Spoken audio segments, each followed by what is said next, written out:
Hello दोस्तों, कैसे हैं आप सब। आज की हमारी कहानी है भेदभाव। अगर आपको कहानी अच्छी लगे तो चैनल को लाइक, शेयर और सब्सक्राइब करना ना भूलें। दीदी, आपने मोनू को बहुत सिर चढ़ा रखा है। आजकल बड़ा ही बदतमीज हो गया है। मेरा इतना महंगा कप सेट जमीन पर पटक दिया। बरखा ने तैस में आकर अपनी जेठानी सरिता से कहा, अरे छोटी, अब बच्चा है, गलती हो गई होगी। फिर इसने कौन सा जानबूझकर गिराया होगा, गलती से गिर गया होगा।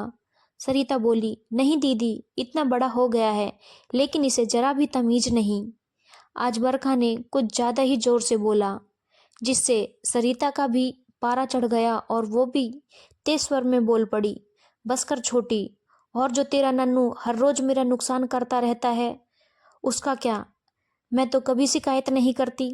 उसे मेरे पास छोड़कर ना जाने कितने कितने घंटे तुम मियाँ बीवी घूमते रहते हो। ओ दीदी, इतना ही बोझ लगता था मेरा बच्चा तो साफ साफ कह ही देती। ऊपर से तो बड़ी बड़ी माँ होने का दावा करती हैं और मन में कुछ और ही है आपके। बस कर छोटी, बहुत बोल रही है तू आज। मैं तो मन से ही उसे अपना मानती हूँ, लेकिन तू ही मेरे बच्चे के साथ भेदभाव करती है। रहने दो दीदी, बच्चा बदमाशी करे तो शिकायत भी ना करे। ठीक है छोटी, मेरा बच्चा बदमाश ही सही। मोनू का हाथ पकड़कर खींचते हुए सरिता बोली, खबरदार, जो आज के बाद इसके कमरे तक गया तो टांगे तोड़ दूंगी तेरी।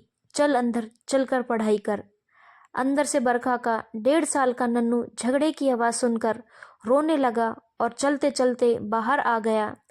बरखा ने उसे झट से गोद में उठा लिया और उठाते हुए बोली, तू भी चल अंदर। देख लिया तेरी बड़ी माँ को कितना एहसान दिखा रही है, जैसे इनके बिना मेरा बच्चा पल ही नहीं सकता।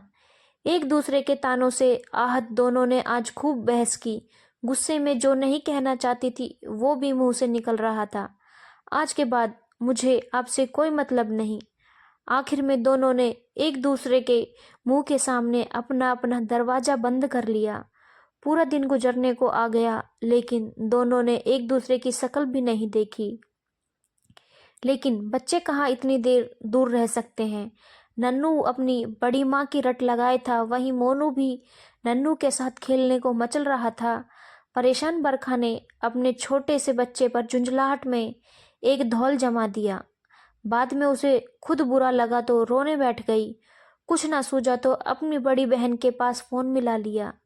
हेलो दीदी, सुबकते सुबकते बरखा बोली। दीदी समझ गई कि जरूर कोई बात है। बरखा से पूछा तो उसने अपनी सारी भड़ास अपनी बहन के आगे निकाल दी।